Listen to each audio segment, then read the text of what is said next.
नमस्कार साथियों, कैसे हैं? उम्मीद है अच्छे होंगे। आइए आज कक्षा 10 और गणित विषय माध्यमिक शिक्षा बोर्ड राजस्थान के कक्षा 10 के गणित विषय की प्रश्नमाला 17.2 का अध्ययन करते हैं। और साथियों 17.2 में पढ़ेंगे हम समांतर माध्य ज्ञात करना। समांतर माध्य ज्ञात करना। तो चलिए चलते हैं हम सवालों की ओर। हम पहले सवाल पर चलते हैं। पहला सवाल ये रहा हमारी स्क्रीन पर, आप देख लीजिए। सवाल कुछ इस प्रकार से है, निम्न बारंबारता बंटन का माध्य ज्ञात कीजिए। यहाँ एक बारंबारता बंटन दिया गया है जिसका माध्य हमें ज्ञात करना है। तो साथियों बारंबारता बंटन में दो चीज़ें होती हैं, एक होता है चर मूल्य और दूसरा होता है उनकी बारंबारताएं। चर मूल्य को हम x से दर्शाते हैं, बारंबारताओं को f से दर्शाते हैं। यहाँ पर जो हमारे पास x के जो वैल्यू हैं, चर मूल्य जो हैं 3, 5, 8 और 11 हैं। इनकी जो बारंबारताएं हैं f जो है 2, 4, 5 और 3 है। सवाल को हल करने के लिए सबसे पहले हम इन्हें एक खड़ी टेबल बना लेंगे और खड़ी टेबल में साथियों हम चर मूल्यों को और उनकी बारंबारताओं को ऐसे कैसे लिख लेंगे। देखिए हमने सवाल में यहाँ पर लिख दिया है।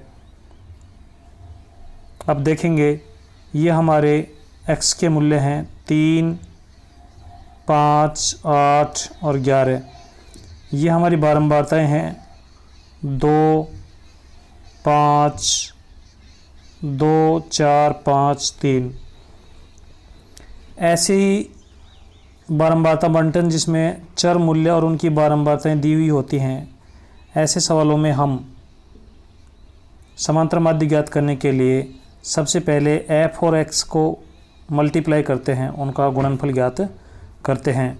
तो सबसे पहले हम जब 3 को 2 से मल्टीप्लाई करेंगे तो हमारे पास आ जाएगा 6। 5 को जब 4 से मल्टीप्लाई करेंगे, fx जब ज्ञात करेंगे तो हो जाएगा 20। 8 को जब 5 से मल्टीप्लाई करेंगे तो हो जाएगा 40 अर्थात 40। 11 को जब 3 से इंटू करेंगे तो 11 तिया 33 हो जाएगा। इसके बाद साथियों समांतर माध्य ज्ञात करने के लिए हमें x बार बराबर होता है सिग्मा एफ एक्स बटा सिग्मा एफ। तो हमें सिग्मा एफ एक्स और सिग्मा एफ का मान चाहिए। सिग्मा एफ का मतलब होता है बारंबारताओं का योग, सिग्मा एफ एक्स का मतलब होता है बारंबारता और मूल्यों के गुणनफलों का योग। तो सबसे पहले हम बारंबारताओं का योग देखते हैं। 2 और 4 6 और 5 11 और 3 14। तो सिग्मा एफ हमारा हो जाएगा 14। सिग्मा एफ एक्स जब करेंगे तो साथियों यहाँ पर आप देखिए 6 और 0 और 0 और 3, तो ये हो जाएंगे हमारे पास 9। 2 और 4 6 और 3 9। तो सिग्मा एफ एक्स हो गया हमारा 99। सिग्मा एफ हो गया हमारा 14। यहाँ पर आप रख दीजिए x बार बराबर 99/14 अर्थात 99/14 जब हम करेंगे और इसमें जब 14 का भाग देंगे, यहाँ से जब इसको काटेंगे साथियों तो अब हमारे पास आएगा 7 बार चला जाएगा। 14 को 7 से इंटू करेंगे तो 98 हो जाते हैं साथियों। अब एक बच जाएगा, एक में भाग नहीं जाएगा, इसलिए हम यहाँ पर दशमलव लगा देंगे। उसके बाद हम 0 उतार लेंगे तो 10 हो जाएंगे, 10 में भी भाग नहीं जाएगा। एक और 0 लगा देंगे तो 100 हो जाएंगे। 100 में जब 14 का भाग देंगे तो 7 बार जाएगा। तो पहले सवाल का आंसर आएगा 7.07। ये हमारे पहले सवाल का आंसर है। तो आपको उम्मीद है आपको ये समझ में आ गया होगा। चलिए चलते हैं दूसरे सवाल की ओर।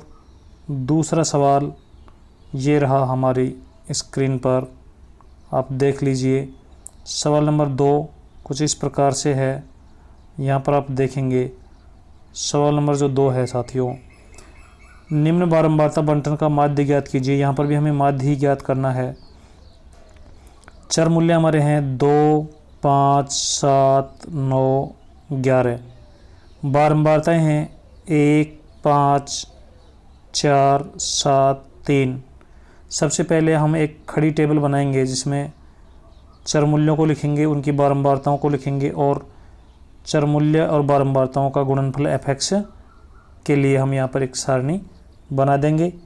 सबसे पहले चर मूल्य लिख देंगे हम 2, 5, 7, 9, 11। उसके बाद इनकी बारंबारताओं को लिख देंगे 1, 5, 4, 7, 3।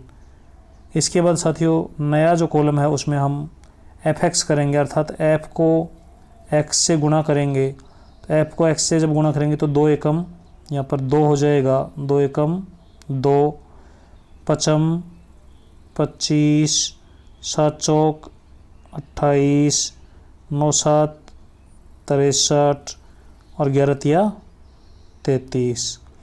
तो साथियों हमारे पास हो जाएंगे f(x) के मान।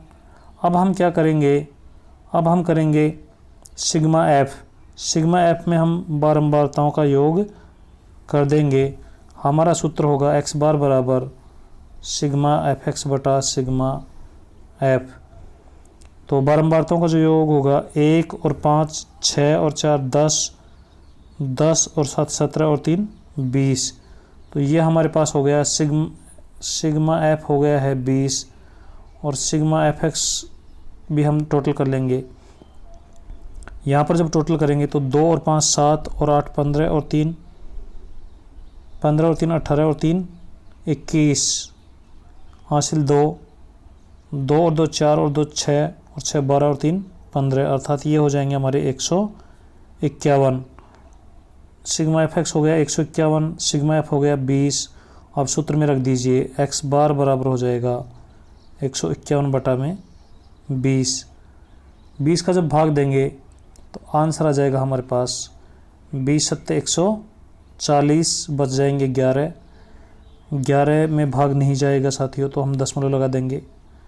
उसके बाद हो जाएंगे 110, 20 पंजो 100 हो जाएंगे, 10 बचेंगे, 10 में 0 लगाने पर 100 हो जाएंगे और 20 पंजो 100, अर्थात 7.55 हमारा आंसर आ जाएगा। तो ये था हमारा दूसरा सवाल। अब चलते हैं सवाल नंबर 3 की ओर। सवाल नंबर 3 ये रहा आपकी स्क्रीन पर। निम्न बारंबारता बंटन का माध्य ज्ञात कीजिए। ये भी वही सवाल है साथियों, यहाँ पर भी बारंबारता बंटन का माध्य ज्ञात करना है। आप देख लीजिए सवाल कुछ इस प्रकार से है। सवाल को जब देखेंगे साथियों तो सवाल कुछ इस प्रकार से है। देखिए चर के जो मान है, x के जो मान है 0.1, 0.2, 0.3, 0.4, 0.5 और 0.6। बारंबारताएँ हैं इनकी 30, 60, 20, 40, 10 और 50। अब हम क्या करेंगे, खड़ी जो सारणी बनाएंगे उसमें एक तरफ चर लिख देंगे, x का मान लिख देंगे, दूसरी ओर बारंबारताएँ लिख देंगे और एक कॉलम में f(x) के लिए जगह छोड़ देंगे। सबसे पहले हम 30 को जब 0.1 से गुणा करेंगे तो साथियों हमारे पास आएगा 30, ऐसे कैसे आ जाएगा, यहाँ पर दशमलव लग जाएगा। 60 को जब 2 से इंटू करेंगे तो साथियों दशमलव को ध्यान में रखिए, बिना जब गुणा करेंगे तो 120 होंगे और यहाँ पर दशमलव एक अंक छोड़कर लग जाएगा। उसके बाद जब हम 20 को 3 से मल्टीप्लाई करेंगे तो 60 होंगे और यहाँ पर दशमलव लग जाएगा। 40 को 4 से करेंगे तो 160 होंगे और एक अंक छोड़कर दशमलव लग जाएगा। 10 को जब हम 5 से इंटू करेंगे तो 50 हो जाएंगे, लेकिन एक अंक छोड़कर दशमलव लगेगा। 50 को साथियों 0.6 से इंटू करेंगे तो हमारे पास आ जाएगा 30। और इस प्रकार हम जब समांतर माध्य ज्ञात करेंगे तो समांतर माध्य के लिए हमें चाहिए x बार बराबर सिग्मा f(x) बटा सिग्मा f। सिग्मा f का मान हम देखेंगे, सिग्मा f हमारे पास बारंबारताओं का योग 30 और 60 90 और 20 110 और 40 150 और 10 160 और 50 210। बारंबारताओं का योग हो जाएगा हमारे पास 210। और साथियों जब हम f(x) का योग करेंगे, सिग्मा f(x) यहाँ पर देखेंगे तो ये आएगा हमारे पास। इनको जब सबको जोड़ेंगे तो ये आ जाएगा साथियों 72। अब आप रख दीजिए x बार बराबर 72 बटा में 210।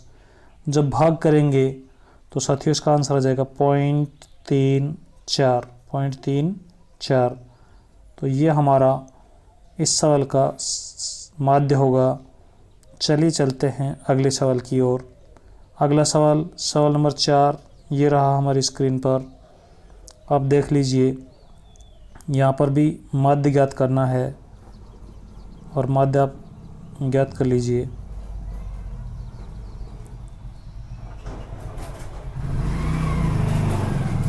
यहाँ पर लिखा हुआ है चर के जो मान है साथियों 0.1, 0.3, 0.5, 0.7 और 0.89 बारंबार तय 7, 8, 10, 15 और 10। इनको खड़ी टेबल में लिख दीजिए। उसके बाद हम क्या करेंगे, इनके मल्टीप्लाई कर लेंगे। 7 को जब 0.1 से इंटू करेंगे तो 0.7 आ जाएगा। 8 को 0.3 से इंटू करेंगे तो 2.4 आ जाएगा। 10 को जब 0.5 से करेंगे तो 5 आ जाएगा। 15 को 0.7 से करेंगे तो 10.5 आ जाएगा। और 0.89 को 10 से इंटू करेंगे तो 8.9 हमारे पास आ जाएगा। साथियों जब सिग्मा एफ करेंगे x बार बराबर सिग्मा एफ एक्स बटा सिग्मा एफ, तो सिग्मा एफ जब करेंगे 7 और 8 15 और 10 25, 25 और 15 40 और 10 50। तो सिग्मा एफ का मान हो जाएगा 50। सिग्मा एफ हो जाएगा हमारे पास 50। सिग्मा एफ एक्स जब हम देखेंगे, इनका जब टोटल करेंगे तो ये हो जाएंगे साथियों 27.5। तो 27.5 में जब हम 50 का भाग देंगे, यहाँ से जब भाग देंगे तो साथियों आंसर आएगा हमारे पास 0.55। तो ये हो जाएगा हमारा सवाल नंबर 4 का आंसर। चलिए चलते हैं सवाल नंबर 5 की ओर। ये रहा सवाल नंबर 5। एक परिवार में बच्चों की संख्या निम्न प्रकार से है। बच्चों की संख्या और परिवारों की संख्या। बच्चों की संख्या 1, ऐसे परिवारों की संख्या है 45। बच्चों की संख्या 2, ऐसे परिवारों की संख्या है 25। बच्चों की संख्या 3, ऐसे परिवार हैं 19। तो यहाँ पर हम क्या करेंगे, इनका एक खड़ी टेबल बना लेंगे। इनका समांतर माध्य ज्ञात करना है। साथियों जब इनका समांतर माध्य ज्ञात करेंगे तो आप देखिए x को जब f से इंटू करेंगे तो यहाँ पर आएगा 45, यहाँ पर आएगा 50। 19 को जब 3 से इंटू करेंगे तो 57। 8 को जब 4 से इंटू करेंगे तो 32। 5 को जब 2 से इंटू करेंगे तो 10 और 6 को जब 1 से करेंगे तो 6। इन सब का जब हम टोटल करेंगे साथियों, इन सब का जो टोटल आएगा F x sigma F x, यहाँ पर जब हम देखेंगे तो सिग्मा एफ आएगा हमारा 100 और सिग्मा एफ एक्स आ जाएगा हमारा 200। एक्स बार समांतर माध्य बराबर होता है सिग्मा एफ एक्स बटा में सिग्मा एफ, अर्थात 200 बटा में 100। काटेंगे तो आंसर आ जाएगा 2। तो ये था हमारा सवाल नंबर 5। सवाल नंबर 5 का समांतर माध्य है 2। इस प्रकार हमने देखा प्रश्नमाला 17.2 के सवाल नंबर 1 से और सवाल नंबर 5 को हमने डिस्कस किया। इसी प्रकार हम जो बचे हुए सवाल हैं उनको भी नेक्स्ट सेशन में हल करेंगे। आप साथियों इनको प्रैक्टिस करते रहिए और कोई समस्या यदि आपको है तो आप कमेंट बॉक्स में कमेंट कर दीजिए। चैनल पर यदि आप नए हैं और अभी तक सब्सक्राइब नहीं किया है तो इसे सब्सक्राइब कर लीजिए और बेल आइकन को प्रेस कर लीजिए। चलिए आप इसी प्रकार पढ़ते रहिए, बढ़ते रहिए। मिलते हैं नए सेशन के साथ। तब तक के लिए जय हिंद, जय भारत।